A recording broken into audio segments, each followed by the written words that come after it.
Hello friends, सत श्री अकाल, आदाब, नमस्ते, welcome back to our channel Ilahi reaction. आज अपने चैनल पे लेकर आए बहुत इंटरेस्टिंग वीडियो रिएक्शन जिसमें हम रिएक्ट करने वाले हैं Indian media stunt by Pakistan bold warning to Israel not Qatar.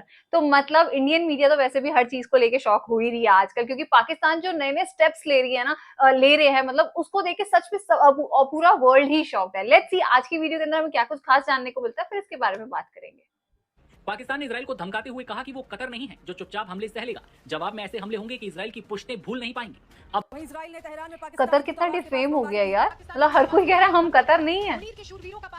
उन्हें लगा इतनी बमबारी इसने झेली, हाँ। तो कोई जवाब नहीं दिया। फोरम कह रहा है कि पाकिस्तान कोई कतर नहीं है जिसे दबाया जा सके। पाकिस्तान बहुत चिंतित है और धमकाया भी है खुली तौर पर इजराइल को कि आप जो कतर न समझे पाकिस्तान को, क्योंकि पाकिस्तान इस पर जवाबी कार्रवाई कर सकता है, क्योंकि वहां ये पाकिस्तान ने वार्निंग दे दी कि देखो हम कतर नहीं है कि जो हम चुप बैठ जाएंगे, हम तुम्हारी बैंड बजा देंगे, we will beat you like hello.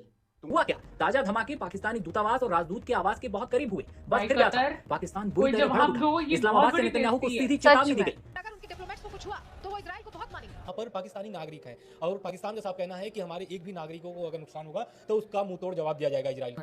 कि पाकिस्तान चुप नहीं बैठेगा, वो कतर नहीं है।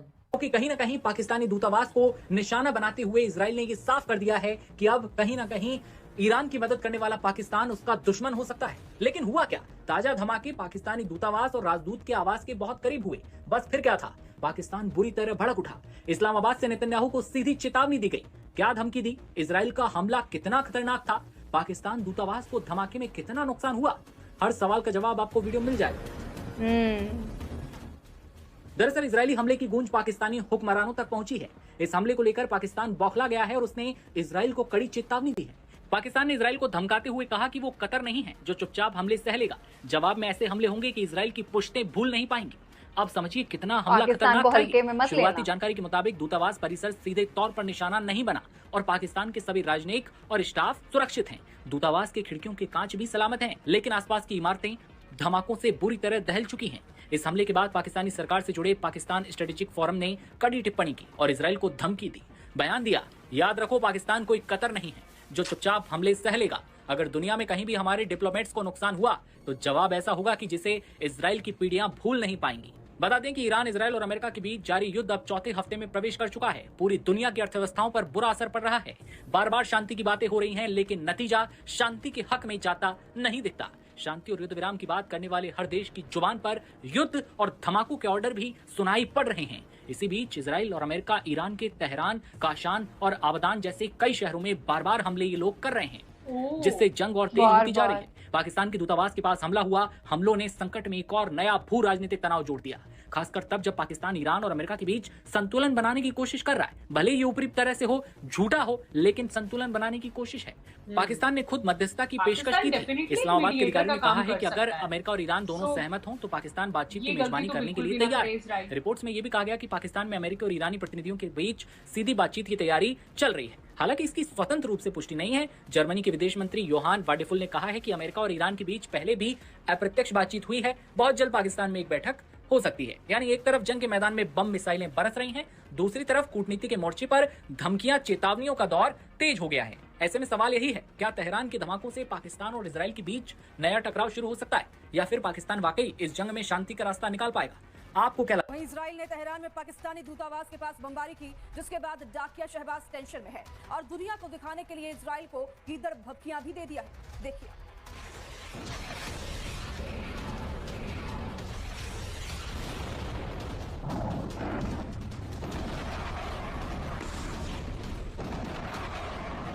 दिवालिया हो चुके पाकिस्तान का नया ड्रामा सामने आया है। तेहरान में पाकिस्तानी दूतावास के पास एक बम क्या फटा, मुनीर के शूरवीरों का पारा 7वें आसमान पर पहुंच गया। अब इस्लामाबाद से धमकी दी जा रही है। पाकिस्तान स्ट्रेटेजिक फोरम कह रहा है कि पाकिस्तान कोई कतर नहीं है जिसे दबाया जा सके, और अगर उनके डिप्लोमेट्स को कुछ हुआ तो वो इजराइल को बहुत मानेंगे। यानी जिस मुल्क की फौज चंदे के दम पर सरहद पर टिकी है, वो अब बेंजामिन नेतन्याहू को डराने की हिमाकत कर रही है। पाकिस्तान की तरफ से कुछ जो स्ट्रेटेजिक ग्रुप्स हैं उनका कहना है कि पाकिस्तान चुप नहीं बैठेगा, वो कतर नहीं है, वो मुझे लगता है मिडल ईस्ट नहीं है, कि शायद वो ये भी कहना चाहेंगे। बट अगर एक अच्छा आप इसको एनालिसिस करें तो आप ये ज़रूर पाएंगे पाकिस्तान की हैसियत नहीं है इस समय, क्योंकि कहा एक तरफ उनके प्राइम मिनिस्टर ऑफर कर रहे हैं कि हम अपनी जगह, हम अगर एक्सेप्टेबल हो तो हम मेडिएशन भी कर सकते हैं, और कहाँ अगर आप बोल रहे हैं कि चुप नहीं बैठेंगे, और वैसे भी अगर चुप नहीं भी बैठेंगे तो व्हाट इज द पॉसिबिलिटी, क्या कर सकते हैं? एक तरफ इजराइल को धमकी दी जा रही है और दूसरी तरफ पाकिस्तान वाले पंजाब के बाजारों और चौराहों पर ऐसी हजारों पेटियां रखी हैं जिनका कोई माई बाप नहीं। इन बेनाम पेटियों से अरबों रुपए जुटाए जा रहे हैं और विशेषज्ञों का मानना है कि यही पैसा सीधे आतंक की फैक्ट्री में जा रहा है। पाकिस्तान की सरकार कह रही है कि वो मदरसों के रजिस्ट्रेशन का इंतजाम कर रही है, लेकिन हकीकत ये है कि चंदे के इसी आतंकी नेटवर्क के भरोसे मुनीर इजराइल से लड़ने का ख्वाब देख रहे हैं। वैसे भी तो पूरी दुनिया देख रही है कि इस जंग में पाकिस्तान की हैसियत सिर्फ एक दलाल की बनकर रह गई है, जहां वो ट्रंप से चंद चिल्लर पाने के लिए अमेरिका और ईरान के बीच बिचौलिया बनने की मिन्नतें कर रहा है, तो वहीं इजराइल को आंखें भी दिखा रहा है। इधर ट्रंप ने भी गेम कर दिया है, हॉर्मुज खोलने की डेडलाइन बढ़ाकर 6 अप्रैल कर दी है। ये जो और कुछ हम साथ ही न्यूज़ में देख रहे हैं, क्या ये सब सच है? उसके पावर प्लांट स्टार्ट कर दिए जाएंगे। ट्रंप की इस डेडलाइन और ईरान की जिद के बीच पाकिस्तान बुरी तरह फंस चुका है। सच तो यह है कि इस युद्ध के अंत में पाकिस्तान बेमौत मारा जाएगा। आप खुद सोचिए, दुनिया भर से भीख मांगकर देश चलाने वाला शहबाज शरीफ अच्छा, ये ऐसा इंडियन मीडिया में आ रहा है यार। हाँ। इजराइल से भिड़ने की हिम्मत कर सकता है। आई डोंट नो, हमने ऐसा कुछ नहीं सुना है। बनकर घूमता था, भारत के विदेश तभी आई एम आस्किंग कि क्या ये सच है? आप लोग बताना हमें कमेंट सेक्शन बल्कि में। अमेरिका की फाइलों को ढोने वाला महज एक भाड़े का कुरियर बॉय है, खाने को दाने नहीं। की मदरसे कोशिश के कर रहा है, नाम पे क्योंकि कोई बीते यार, दिनों भी अगर ये देखा तो जाए तो डिस्कस्टिंग हाँ। न्यूज़ है। अमेरिका के आई सहयोग डोंट थिंक से सो कई ऐसा मोर्चों कभी पर पाकिस्तान कामयाबी इतनी कोई हमने हरकत देखी खराब है करेगा। कि उसका जिस तरीके के उसका जो सिनेरियो बना हुआ था या अब पाकिस्तान को लेकर जो तस्वीर बनी हुई थी उसमें थोड़ा बदलाव ग्लोबली देखने को मिला है, ये बात तो हमने देखी है। दूसरी बात कि अब पाकिस्तान ऐसा करके ये मध्यस्थता करके ये साबित करना चाहता है कि वो भी एक ताकतवर मुल्क है और उसकी चर्चा या प्रासंगिकता जरूरी है। अगर आप एशिया की बात करते हो तो उसमें पाकिस्तान की चर्चा किए बगैर या पाकिस्तान का जिक्र किए बगैर आप एशिया को भूल जाओ, ये दिखाने की कोशिश है पाकिस्तान की। बिल्कुल आप सही करें, और इसी पर ये इस हमले के बाद पाकिस्तान स्ट्रेटेजिक फोरम का बयान भी आया है और उसने कहा है साफ तौर से कि इजराइल को याद रखना चाहिए कि पाकिस्तान कतर नहीं है। अगर हमारे किसी भी राजनयिक एक लाइन को पकड़ लिया, पाकिस्तान कतर नहीं है, बस। उन्हें मुंह तोड़ जवाब देंगे।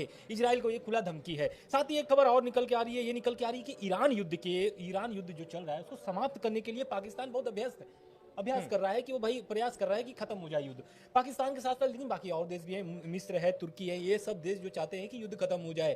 क्योंकि देखिए अभी खबर जो 24 घंटे पहले खबर निकल के आई थी कि पाकिस्तान की जो 10 टैंकर है और वो टैंकर स्ट्रेट ऑफ हॉर्मुज से गुजरने नहीं दिया है ईरान जो है कि अब एक तरीके से शक करने लगा है पाकिस्तान पर। क्यों? क्योंकि ये जो बयान मैं बता रहा हूँ 10 टैंकर जो उनके फंसे हुए हैं तेल के, ये पाकिस्तान खुद ट्रंप बता रहे हैं। ट्रंप के बयान से निकला है, ट्रंप ने इसकी खुद पुष्टि की है कि पाकिस्तान वाले झंडे को ईरान अब स्ट्रेट ऑफ हॉर्मुज से गुजरने नहीं दे रहा है। तो कहीं ना कहीं पाकिस्तान दोस्तों पाकिस्तान ये खबर हमने बहुत पहले सुनी थी कि वो हॉर्मुज का जो रास्ता है वो सबके लिए बंद है, मतलब एशिया के तो जितनी भी कंट्रीज उसके अंदर आती है मोस्टली उन सबके लिए बंद है।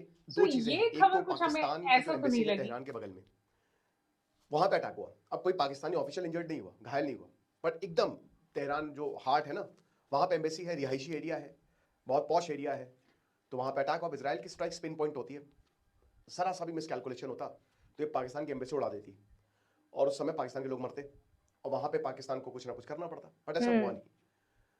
तो क्योंकि एम्बेसी के बगल में अटैक हुआ तो ये पाकिस्तान ने वार्निंग दे दी कि देखो हम कतर नहीं है कि जो हम चुप बैठ जाएंगे, हम तुम्हारी बैंड बजा देंगे, we will beat you like hell, तुमको बहुत मारेंगे। ऑफिशियल स्टेटमेंट है कि हम तुमको इतना मारेंगे, इजराइल को बोला है पाकिस्तान ने कि तुम देख लो, फिर हम कतर नहीं है कि कतर पे तुमने बम बरसा दिए तो चुप बैठेंगे। तो ये पाकिस्तान की वार्निंग है, we are no Qatar, we will beat hell out of them.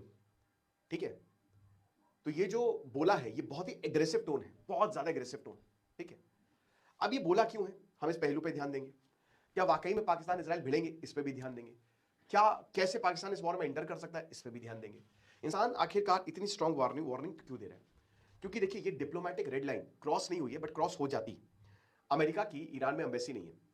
पता है आपको कतर में क्या हुआ था? मैं थोड़ा सा कंटेक्स्ट दे देता हूं आप जिनको नहीं पता है कि कतर में मीटिंग हो रही थी, है ना, प्रॉपर हमास के लोग बैठे हुए थे, इजराइल ने वहां पे बम मार दिया, जिसकी वजह से पिछले सितंबर की घटना है। पिछले सितंबर में ही 17 सितंबर को पाकिस्तान और सऊदी अरेबिया ने एक डिफेंस पैक्ट साइन किया। और दोस्तों हालांकि उसकी डिटेल्स अभी तक सामने नहीं आई है, बट ये बात साफ है कि पाकिस्तान ने अपना न्यूक्लियर बम भी सऊदी अरेबिया को ऑफर किया या शायद उसमें हो, है ना। और सऊदी अरेबिया को क्यों इतनी स्ट्रॉन्ग मिलिट्री या न्यूक्लियर बम की जरूरत है जब उसके पास पाकिस्तान है? इसीलिए तो पाकिस्तान को पाला था। तो ये हुआ तो भयंकर, इसीलिए पाकिस्तान को पाला था, कतर भी डर गया और पूरा मिडिल ईस्ट वेस्ट एशिया डर गया। लैंग्वेज तो इजराइल किसी के कंट्रोल में नहीं है, हमको इस बार भी साफ दिख गया। उधर दोस्तों अमेरिका ईरान के बीच में बातचीत चल रही है और ईरान इजराइल आपस में भिड़े हुए हैं। इजराइल लगातार बमबारी कर रहा है। अभी मैंने लेक्चर लिया था ना, रिजीम को टारगेट उसने फिर से कर दिया। तो इसराइल किसी की सुनता नहीं है। इसी को लेकर पाकिस्तान ने तगड़ी वार्निंग दे डाली, लेकिन टोन बहुत एग्रेसिव है। पाकिस्तान इसराइल के रिश्ते कभी अच्छे नहीं थे, ना रहेंगे। इसराइल को लेकर पाकिस्तान में बहुत ज्यादा नफरत है, पब्लिक बहुत ज्यादा नफरत करती है। अभी शिया वाला हिसाब किताब हमने देखा, अमेरिका के एम्बेसी को फूंक दिया भाई, 21 लोग मर गए। हालांकि आसिम मुनीर इस समय अमेरिका के साथ है।